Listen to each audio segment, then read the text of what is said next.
Bonjour à tous, bonsoir à tous, j'espère que vous allez bien. Ici c'est Eddie Agosso, je suis ingénieur en eau et parallèlement je suis investisseur à la BFM. Au-delà de ça, je partage du contenu sur la BFM, mes avis aussi sur la BFM à travers cette chaîne où vous êtes et à travers Facebook. Et j'ai aussi un groupe où nous partageons du contenu de la BFM. Alors aujourd'hui, je voudrais vous parler de la Loterie nationale du Bénin. La Loterie nationale du Bénin, qui a été une entreprise, l'une des premières entreprises qui a été cotée à la BFM par l'État béninois. Et cette entreprise a démarré sa cotation en janvier 2024, 2025, autant pour moi. Alors, de janvier 2025 à juillet, où en est-on? Quelles sont les perspectives? Parce qu'il faut noter que quand une offre publique de vente se met en place, c'est le moment d'avoir une nouvelle vague d'investisseurs à la BFM, de nouvelles personnes qui ne s'y connaissent pas beaucoup et tout, et juste parce qu'elles ont entendu, parce que cette entreprise se trouve beaucoup plus dans leur environnement et qui voient les allers-retours des personnes de ces entreprises ou bien ces activités et tout, se disent que certainement il y a de plus-value à se faire, il y a de marge en étant actionnaire de cette entreprise. Est-ce que c'est vraiment le cas? Il faudra le voir et tout. Un OPV, c'est une offre publique de vente qui a été établie à travers des documents qu'on nous présente sur l'entreprise et tout, pour comprendre des avis et tout. Et ces nouveaux réels, généralement, font leur premier baptême et tout. Est-ce que ça se passe bien? Pour d'autres, oui. Pour d'autres, c'est le moment d'apprendre et d'acquérir des leçons. Alors, aujourd'hui, on va parler de cette loterie qui, en 6 mois, il y a une cotation de 6 mois, qui n'a vraiment pas fait du résultat en 6 mois. Quand on regarde le graphique et tout, on constate que on est en 6 mois de variation. Nous avons une, une moins-value de 7,75%. Pour ceux qui l'ont acheté à 4 800 et qui le possèdent actuellement et tout, c'est une perte latente. Je dis latente parce qu'elle n'a pas été clôturée. Si elle est clôturée, c'est qu'elle est encaissée de moins 7,75%. Alors, pour moi, quelles sont les perspectives de la Loterie nationale du Bénin? Est-ce que c'est un titre où il faut s'accrocher ou pas? Alors, suivez-moi et j'attends aussi vos avis dans les commentaires. Nous allons aller sur la société. Moi, mon premier avis, c'est que la Loterie nationale est une entreprise qui a fait son entrée sur la BRVM et d'un secteur qu'on n'avait pas sur la BRVM, les jeux de hasard. Alors, quand on regarde le chiffre d'affaires au bout des 4 dernières années et tout, on a un constat que on a une croissance du chiffre d'affaires de 6% en moyenne. On a 119 milliards, on passe après à 74 milliards, ensuite 93 milliards et ensuite 102 milliards. Donc, on constate que il y a une progression, il y a une progression du chiffre d'affaires. Maintenant, progression du chiffre d'affaires, regardons le résultat net, le bénéfice net. On constate que le bénéfice net, il n'y a vraiment pas, ça fait du surplace. Ça fait du surplace. On est à 5 milliards, après 6 milliards, après 3 milliards et on est à 7 milliards.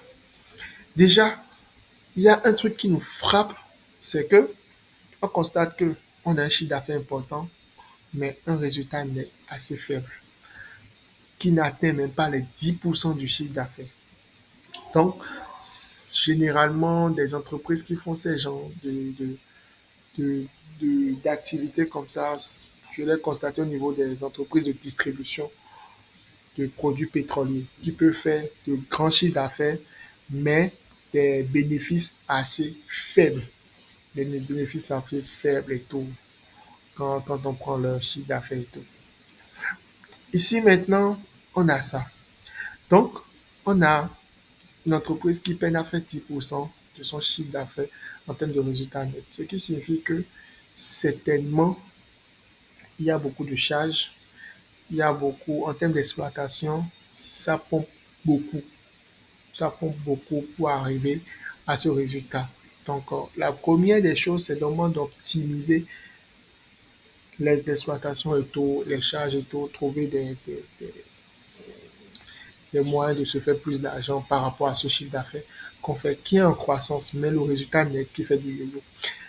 Le troisième constat, c'est que il y a certains investisseurs qui vont penser que, ah ouais, les 7 milliards qui ont été faits qui ont été faits en 2024, c'est intéressant, c'est une perspective de croissance. Pas du tout. Quand on prend l'entreprise et qu'on jette un coup d'œil à l'état financier de l'entreprise, on constate que dans le tableau des résultats ici, que le résultat net de 7 milliards provient de deux résultats. Le résultat des activités ordinaires.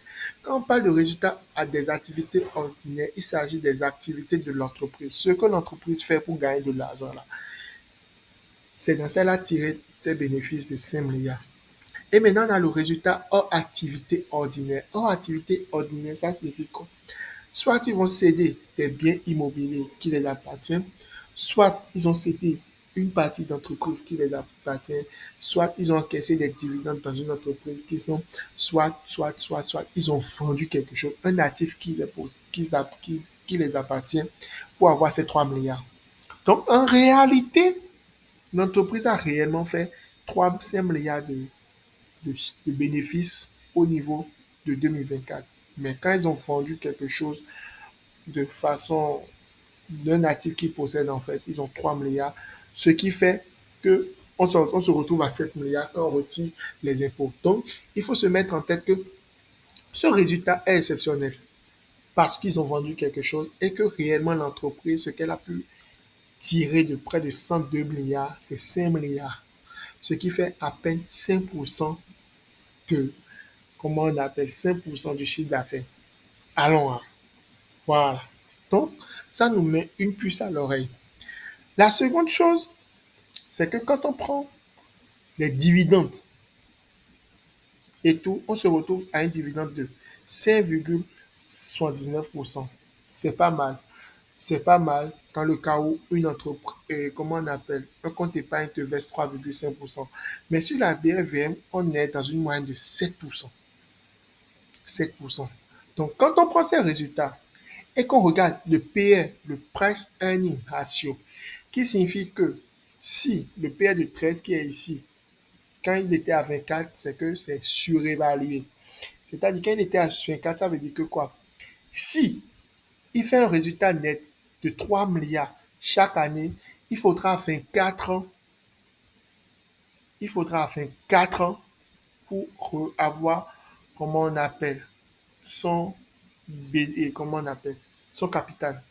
C'est-à-dire 24 ans pour pouvoir avoir son capital ou bien pour pouvoir avoir la valeur de l'entreprise. 24 ans, c'est trop. Quand ça est supérieur à 15, on dit que c'est surévalué.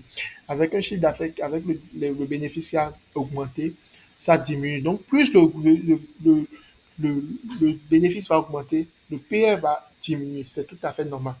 Parce que ça va, parce que si le bénéfice va à 10 milliards, il faudra 10 ans, ainsi de suite, en fait, ça diminue. Donc, ce PR nous indique que le prix est toujours surévalué, compte tenu aussi de son prix. Le prix de cession de l'OPVM, pour moi, il est cher. Il est cher et il y a beaucoup de titres qui a été vendu. Il est cher. Parce que pour moi, on devrait avoir l'action. L'action devrait être cédée à 2500 ou bien 3000 pour permettre à l'action, avec ces résultats qu'on a ici, de pouvoir amorcer une croissance du prix qui peut lui permettre d'aller à 4000 ou bien 4500 et tout. Mais avec ces résultats, en fait, on aura du mal à dépasser les 4800, à dépasser les 5000 et tout, et à croître. Pour qu'il y ait une croissance réellement, il faudrait que nous ayons un résultat net qui croît réellement. C'est-à-dire, si en 2025, on a, comment on appelle, 110 milliards, je dis n'importe quoi, 110 milliards, il faudrait qu'on ait un résultat net de 10 milliards. Si ce n'est pas le cas, il n'y aura pas de croissance. Et quand on regarde aussi le résultat qui a été donné pour le premier trimestre. Je pense le résultat du premier trimestre est sorti en même temps. Quand on regarde le résultat du premier trimestre 2025, on a un résultat qui a aussi une perte de moins 6% par rapport à 2024 et un résultat net en croissance de 5%. De 5%. De 5%. D'accord? 5%. Et tout. Donc, il faut noter que si les investisseurs ne constatent pas réellement que, en réalité, il y a une croissance au niveau comment on appelle, du, du bénéfice, en fait, le titre ne va pas intéresser les investisseurs. Et ce qui n'intéresse pas les gens ne prend pas de la valeur. C'est ce qui intéresse les gens qui prennent de la valeur. Ouais, c'est ce qui intéresse les gens qui prennent de la valeur. Quand on regarde sur les, sur les 6 mois, on se retrouve à, je prends même 5 ans, on se retrouve à une variation latente de 7%, 7,75%. Pour une entreprise qui a été cotée directement, ça veut dire que quoi? Ça veut dire que voilà, ça n'intéresse pas encore les investisseurs. Ce n'est pas un bon prix. Voilà, c'est ce que je dis. Ce n'est pas un bon prix. Pour moi, pour l'acheter, en fait, pour acheter, et comment on appelle la loterie, c'est à 4 000. Je dis encore 4 000, excusez-moi. C'est à 2 000. C'est à 2 000. Ce n'est pas pour comment on appelle quelque chose, mais c'est le voir à 2 000, 2 500 qui serait intéressant. Qui serait intéressant. Là, si les gens se le possèdent et qu'ils l'ont gardé jusqu'à ce prix, moi, je serais prêt à acheter. Les gens seront prêts à acheter et vous voyez des investisseurs institutionnels seront prêts à acheter. Mais pour le moment, avec ce que l'entreprise propose en termes de bénéfices et tout, c'est cher. C'est cher. S'ils avaient proposé des loteries nationales à 2 500, actuellement, je crois qu'il y aurait une croissance peut-être du prix par rapport à ce qu'on a. Et quand on regarde le volume aussi, on sent que il y a beaucoup qui veulent vendre. C'est-à-dire, on est passé à un volume. En rouge, c'est le volume de vente, en fait. Donc, la vente est vraiment, les gens veulent céder leur action. Voilà, c'est ça, en fait. Et comme je le dis, il y a meilleur sur la BRVM, il y a de meilleures opportunités. Sur les 6 derniers mois, il y a des entreprises qui ont performé. Et on peut le voir ici. On peut le voir ici. Quand on prend les 6 mois à la hausse, voilà, il y a un qui a fait 200%, ça fait 2 fois, et Citab 146, 113, ainsi de suite. C'est-à-dire, on a au moins 80% des entreprises de la BFM qui ont fait un chiffre d'affaires, comment on appelle, une valorisation, une plus-value en termes de valorisation seule supérieure, 2 fois supérieure, 2 fois supérieure à ce que la banque offre, des 3,5% que la banque offre. Voilà. Les quelques actions qui n'ont pas performé sur ces 6 mois, ils sont à peine 1, 2, 3, 4, 5, 6, 7, 8, 9. Juste 9 et 10 parce que lui n'a rien fait. 10.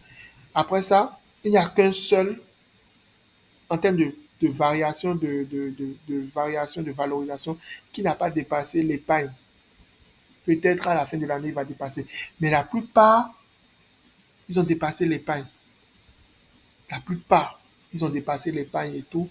Donc, il y a de meilleures opportunités. Quand on analyse, en fait, pour moi, quand on analyse la loterie nationale, bof, on peut jeter quelque chose sur ça et voir, mais pas y mettre de l'argent. Et ce qui, en fait, l'erreur par rapport parfois aux OPV, l'OPV donne de l'euphorie à d'autres personnes, en fait, pour y placer toute leur économie ou bien une grande partie de leur économie parce qu'ils se disent certainement que, ah voilà, cette entreprise fait du milliard et tout, donc voilà, ça peut être une croissance. Ça peut payer, mais comme ça ne peut pas payer. Donc si c'est un jeu de hasard, si ça n'a pas été analysé, à voir comment on appelle, voir comment les choses évoluent et tout, voir est-ce que c'est vraiment intéressant, est-ce que dans l'environnement, qu'est-ce qu'ils font comme chiffre d'affaires, qu'est-ce qu'ils font comme revenu, résultat net et tout, quel est le partage en termes de dividendes et tout, et regardez ces ratios-là. Vous allez passer à côté. Vous allez passer à côté. Donc là, maintenant, on voit vraiment qu'il y a vraiment eu de bonnes choses. sur les 6 derniers mois. Et c'est comme ça sur la BFM souvent. Donc, avec ça, on a, comment on appelle, une très bonne croissance au niveau de la BFM. Mais en 6 mois, la Loterie nationale n'a pas vraiment, n'a pas vraiment fait quelque chose et tout.